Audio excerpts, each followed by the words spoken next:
Good morning. Welcome to Market Today by ECTRA Arulrajhan. Overall காலையில நம்ம pre market இன்ஃபர்மேஷனை share பண்ணிக்கிறோம். இன்னையோட செய்திகளை பார்க்கலாம். Today 17th April 2023. ஸோ வெள்ளிக்கிழமை முடிஞ்ச டவ் ஜோன்ஸ் ஆனது சற்று இறக்கத்துடன் முடிஞ்சிருக்கிறது நம்ம பார்க்கிறோம். டவ் அமெரிக்க சந்தையினுடைய மூன்று முக்கிய குறியீட்டு எண்களில் டவ் ஜோன்ஸ் 0.42% இறங்கியும் S&P 500 0.21%, நாஸ்டாக் 0.32%. ஸோ அமெரிக்க சந்தையானது அன்னைக்கு வேலை பார்த்தது. நம்மளது ஹாலிடே வந்ததுனால இந்த வித்தியாசத்தை நம்ம கணக்கில் எடுத்துக்கணும்.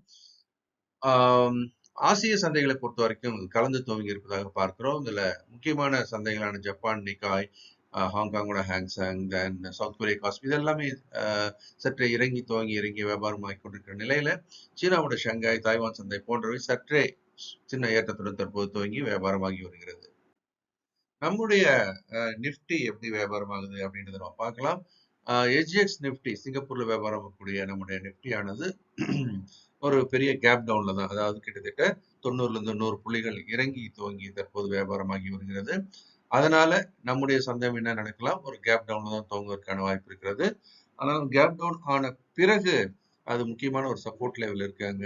அதை எடுக்குமா இல்லை அதை உடைக்குமா அப்படின்றத நம்ம பார்க்கணும். அதனால அது ஓப்பன் ஆகி ஒரு 5-10 மினிட்ஸ்ல செட்டில் டவுன் ஆன பிறகு டைரக்ஷனை நம்ம எடுக்கிறது நல்லது.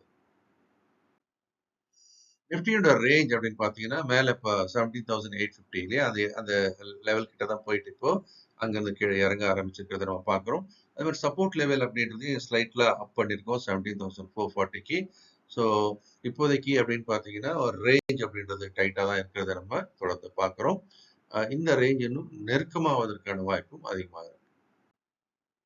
நிஃப்டி பேங்க் பொறுத்த வரைக்கும் மிக மிக வலிமையாக இருக்கிறது நம்ம பார்க்குறோம்.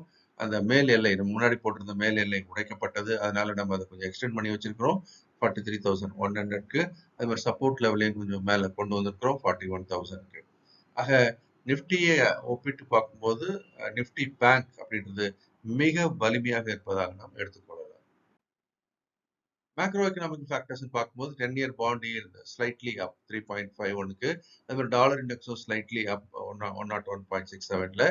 Brent crude வந்து $1 முன்ன பின்ன வியாபாரம் ஆயிட்டு இருந்து பார்க்குறோம். ஸோ ஒரு பேரல் முன்னாடி 87லேருந்து இப்போ 86க்கு வந்திருக்கிறது பார்க்குறோம். கோல்டு அப்படின்னு பார்த்தீங்கன்னாலும் பெரிய ஏற்றத்தின் உச்சத்தில் இருந்து கொண்டிருந்தாலும் கூட இப்போ $2,017 ஒரு அவுன்ஸ் இப்போ $2,004 இருந்தாலும் இன்னும் தங்கம் வலிமையாக தான் இருப்பதாக நாம் எடுத்துக்கொள்ள வேண்டும். ஆனாலும் கூட இப்போதைக்கு அந்த உச்சம் என்பது மிக வலிமையான தடைநிலையாக இருப்பதை பார்க்கிறோம் $2,050 கிட்ட.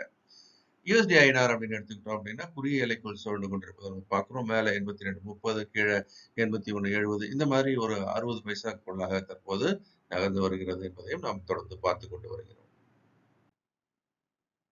மைக்ரோ எக்கனாமிக்கல் ஃபேக்டர்ஸ் இந்தியாவை பொறுத்த வரைக்கும் இப்போ Q4 ரிசல்ட்ஸ் வர ஆரம்பிச்சாச்சு. முதல்ல டிசிஎஸ் ரிசல்ட் வந்து பார்த்தோம் 12ஆம் தேதி. அது வந்து சந்தை எதிர்பார்ப்போட குறைவான சேல்ஸ், குறைவான லாபம் அப்படின்னு பார்த்தோம். ஆனால் இன்ஃபோசிஸ் அடுத்து வந்தது, அதுவும் சந்தை முடிந்த பிறகுதான் வந்தது 13ஆம் தேதி. ஆனால் இன்ஃபோசிஸ் ரிசல்ட் வந்து மிக மோசமான ரிசல்ட்டாக இருந்தது என்று பார்க்கப்படுகிறது. டிசிஎஸ்க்கு ஒரு தம் ஸ்டோன் கொடுக்குறோம் அப்படின்னு சொன்னால் இன்ஃபோசிஸ்க்கு என்ன சொல்லணும், டபுள் தம் ஸ்டோன் கொடுக்கணும். அந்த மாதிரியான ஒரு நிலைமையில் இருக்கிறது. விற்பனையும் குறைந்திருக்கிறது, லாபமும் குறைந்திருக்கிறது. அதே மாதிரி வரக்கூடிய காலங்களில் அவங்களுடைய கைட்லைன்ஸ் அப்படின்றதும் வந்து கொஞ்சம் வீக்காக தான் இருக்கும் அப்படின்னு கொடுத்துருக்காங்க. இது எல்லாமே இன்ஃபோசிஸை வந்து ஒரு வீக்னஸ் கொண்டு போய் விட்டுருக்கிறத நம்ம பார்க்குறோம். ஏறக்குறைய அமெரிக்காவின் ADR, American deposit receipt Infosys வந்து ஏற்கனவே 11% குறைந்து காணப்படுகிறது.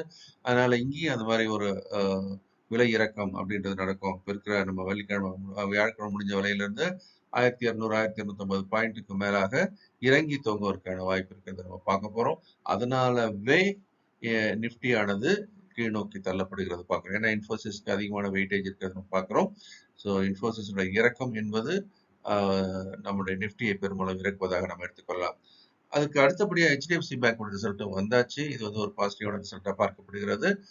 தொடர்ந்து ஹெச்டிஎஃப்சி பேங்க் ஆனது வலிமை காட்டி வருவதை பார்க்குறோம்.